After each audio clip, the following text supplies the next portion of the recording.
একটু বৃষ্টিতেই নাকাল নগরবাসী, তার উপরে টানা বৃষ্টি হলে তো কথাই নেই, জলমগ্ন হয়ে পড়ে নগর জীবন। এভাবেই চলছে বছরের পর বছর। অনেকটা সয়ে যাওয়ার মতো। যানজট জলজটের নগরীতে কবে মিলবে পরিত্রাণ জানা নেই কারো। আগামী দুদিন আরও বৃষ্টির আভাস দিচ্ছে আবহাওয়া অফিস। বাকিটুকু জানাচ্ছেন মাহিলা ইসলাম। 1 ঘন্টা বৃষ্টি হইলেই কোমর সমান পানি হয়। আর আমাদের তো অনেক ধরনের প্রবলেম। রাত 2টা বাজে এসে আমরা দোকান চেক করতে হয়, দোকান কি আছে না পড়ে গেছে গা। আছে না পইরা গেছে এরকম আশঙ্কা অনেক দোকানেরই। এসব হয়তো দেখেও দেখে না কর্তৃপক্ষ। সিটি কর্পোরেশন তো আইসে কি করে 2 সাইডে চটি মটি দিয়ে আর একটা ওয়াশ টস করে দেয় 1 দিন 2 দিন, এরপরে আবার শেষ। ওই যে না, মেন সংস্কার হলে ড্রেন 5 বড় করতে হবে, মার্কেট উঁচা করতে হবে। এটা কোনো জলাভূমি নয়, রাজধানীর নিউ মার্কেট এলাকা।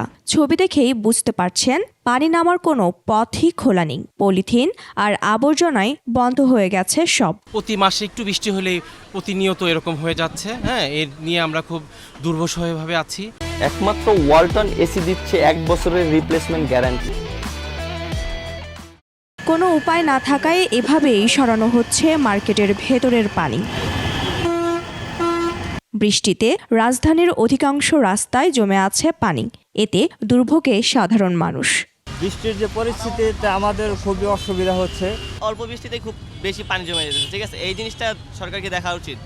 আবহাওয়া অফিস বলছে গত 24 ঘন্টায় সবচেয়ে বেশি বৃষ্টি হয়েছে চট্টগ্রামে 120 মিলিমিটার আর ঢাকায় 44 মিলিমিটার। এটা বর্ষাকালীন যে স্বাভাবিক বৃষ্টি এটা থাকবে, এটা এই মাসের মাঝামাঝি পর্যন্ত, অর্থাৎ যতক্ষণ পর্যন্ত দক্ষিণ পশ্চিম মৌসুমী বায়ু বিদায় না নেয়। শনিবার থেকে পরিস্থিতি স্বাভাবিক হতে পারে বলে দেয়া হয়েছে পূর্বাভাস। মাহিলা ইসলাম, 21 টেলিভিশন, ঢাকা।